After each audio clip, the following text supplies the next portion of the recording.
नमस्कार साथियों, आप सभी का स्वागत है। शिक्षा मंत्री ने शिक्षकों को वेतन रोकने के दिए निर्देश। प्रमुख सचिव ने कहा नहीं रोक सकते, ये संविधान या नियम सम्मत नहीं।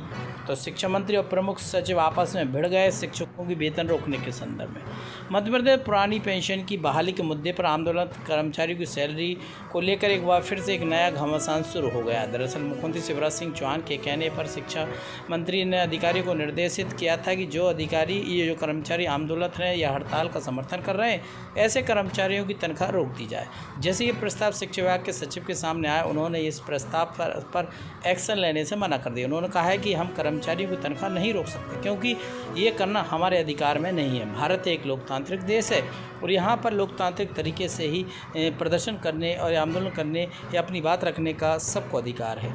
कोई सरकारी कर्मचारी है तो इसका मतलब ये नहीं कि वह अपनी ज़रूरतों की चीज़ों के लिए या अधिकारों के लिए आंदोलन नहीं कर सकता, विरोध प्रदर्शन नहीं कर सकता है। हर किसी को यह अधिकार मौलिक अधिकार के रूप में प्राप्त है। लिहाजा अगर ये कर्मचारी विरोध प्रदर्शन कर रहे हैं तो उनके आधार पर हम उनकी तनख्वाह नहीं रोक सकते, क्योंकि विरोध प्रदर्शन करना या फिर आंदोलन करना उनका मौलिक अधिकार है। वह इसके लिए स्वतंत्र है। दूसरी सबसे अहम बात का शिक्षा विभाग के सचिव ने इस बात का भी जिक्र किया, अगर ये कर्मचारी किसी भी तरीके से आपराधिक कृत्य किए होते या फिर आंदोलन के नियमों का उल्लंघन किया होता तो हम इसको ज़रूर एक्शन में लेते।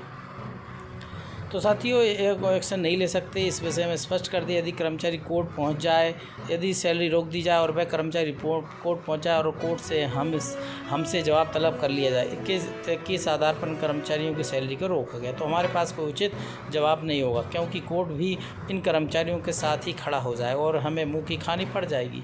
यही कारण है कि शिक्षा विभाग के सचिव और शिक्षा मंत्री के बीच जमकर कहासुनी हुई, लेकिन फिर भी शिक्षा विभाग के सचिव ने कहा है कि हम अपने बाकी अधिकारियों के साथ मिलकर एक बार मंत्रणा कर लेते हैं। लेकिन मुझे लगता है कि कर्मचारियों की तनख्वाह रोकना सही नहीं होगा, क्योंकि कर्मचारियों ने अब तक बेहद शांतिपूर्ण तरीके से विरोध प्रदर्शन किया है। इस तरीके से विरोध प्रदर्शन करने पर हम उन पर कार्रवाई नहीं कर सकते और हमें कार्रवाई करने का अधिकार भी नहीं बनता। देखने के बाद शिक्षा विभाग के सचिव ने शिक्षा मंत्री को यह बात कही। शिक्षा मंत्री बिना कुछ कहे चले गए। संभव है कि एक बार फिर से मुख्यमंत्री शिवराज सिंह चौहान से मंत्रणा करेंगे कि जिस तरीके से उनकी बातों को काट करके शिक्षा विभाग के सचिव ने कानून का पाठ पढ़ा दिया। ऐसे में जाहिर सी बात है कि एक बार फिर से शिक्षा विभाग के सचिव और शिक्षा मंत्री के बीच टकराव होने वाली है। लेकिन एक बात तो तय है कि शिक्षा विभाग के सचिव और शिक्षा मंत्री के बीच जो बात हुई है, इससे आगे क्या निकल कर आएगा, ये तो अब आने वाला समय तय करेगा।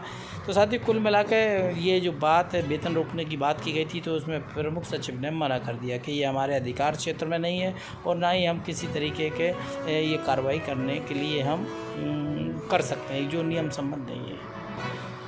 तो ये जो बात चीज़ सामने आई, इसके बाद अब देखना है कि शिक्षा मंत्री कर्मचारी के प्रति कितने कठोर कार्रवाई करने के रास्ते निकालते हैं, या इस बात को यहीं विराम लग जाएगा, ये तो आने वाला समय तय करेगा। क्योंकि कर्मचारियों की पूरी तनख्वाह पर ही उसका भरण पोषण होता है, परिवार का संचालन होता है। ऐसे में तनख्वाह रोकना नियम सम्मत नहीं है।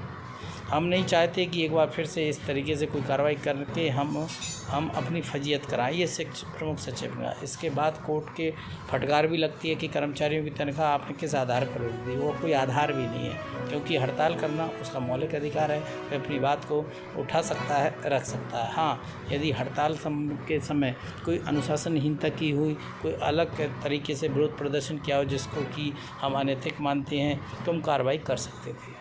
कुल मिला के प्रमुख सचिव तो शिक्षकों के हित में दिखाई दिए। तो वरिष्ठ कार्यालय या शिक्षा मंत्री जो निर्देश मिले हैं, उसके बाद अब दोनों में टकराव की स्थिति बन रही है।